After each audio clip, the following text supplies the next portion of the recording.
All right, welcome. Let me ask you something. Have you ever had one of those big financial dreams that just, well, stayed a dream? Today, we're going to change that. We're going to turn those fuzzy wishes into a rock-solid plan. This quote really hits the nail on the head, doesn't it? We all have these amazing things we want to do with our money. Buy a house, travel the world, maybe even retire early. But without a real plan, they just kind of float around out there. They feel more like a wish than something that could actually happen. And that's the million-dollar question, right? How do you actually build the plan? How do you bridge that massive gap between dreaming about financial freedom and actually, creating it? Well, guess what? There's a proven framework for exactly that. The solution is pretty simple, actually. We're going to make your goals SMART. And no, that isn't just a clever word, it's an acronym, a really powerful one that's going to completely transform the way you think about and approach your finances. So here it is, the whole shebang, the SMART goal framework. Your goals need to be specific, measurable, achievable, relevant, and time-bound. Think of this as the blueprint we're about to use to build a goal that you can actually hit. All right, let's really get into this. I think the best way to understand this whole SMART thing is to just do it. So let's build a common financial goal together, from the ground up, step by step. You with me? Okay, first up, we've got S for specific. This is all about getting crystal clear. We're getting rid of all the vagueness, all the fuzzy language. You have to define exactly what you want. And you can see the difference immediately, right? Saying I want to save more money, that's a wish. It's vague. But saying I want to save $10,000 for a down payment on a house? Whoa, now that is a target. It gives you a clear what and a clear why. Next up is M for measurable. Think about it. If you can't measure your goal, how in the world will you know if you're making progress? You won't. So this is where we attach some real hard numbers to that target. This is so important. You need a finish line. That $10,000 figure, it's not just a random number. It's your victory flag. It's how you'll know without any doubt that you did it. You succeeded. Okay, now we're at A for achievable.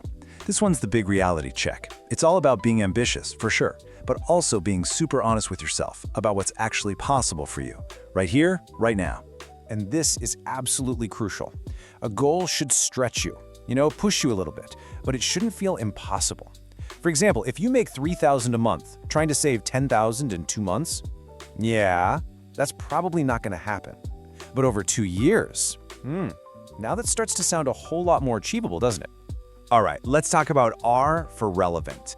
This might be my favorite part because this is where we connect the money goal to your actual life. It's the real why behind the what.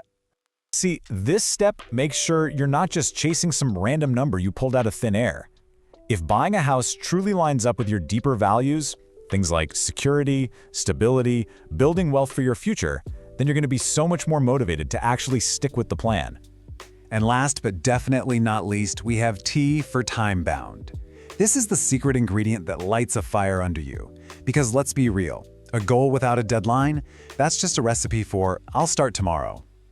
So adding that final piece in 24 months is what locks the entire thing into place. It completely transforms a vague someday into a concrete mission with a real-life countdown clock.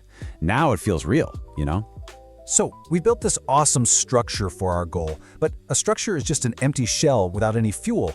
And this goes back to that relevant piece, but it takes it way deeper, to a more emotional level. We're talking about the fuel. We're talking about your why. So this is the big question you've got to ask yourself. Seriously, forget the numbers for just a second. Why do you really want this? What is it going to feel like when you get there? This why of yours, that's what you're going to lean on when things get tough. When you're tempted to splurge on something you don't need, or you think about skipping a savings deposit. You have to remember, it's not really about the $10,000. It's about what that money buys you: stability, freedom, security for you and your family. That's the real prize. Okay, so you've got your SMART goal and you've locked in your why. Awesome.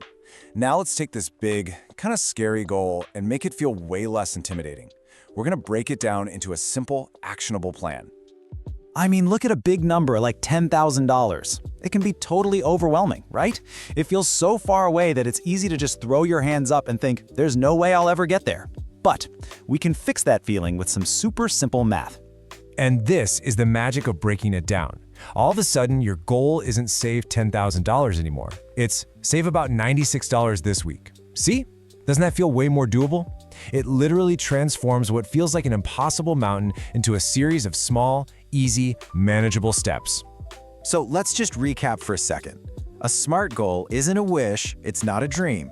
It's a clear, trackable objective that you have carefully designed to set yourself up for success. It's your personal roadmap. And to help you put all of this into action, like right now, we've actually created a goal-setting worksheet that you can download from the blog. It'll walk you through this exact process for literally any goal you want to set. So I'm going to leave you with this one question. What's the very first financial wish that you're going to turn into a rock-solid SMART goal? Really think about it, and then go start today.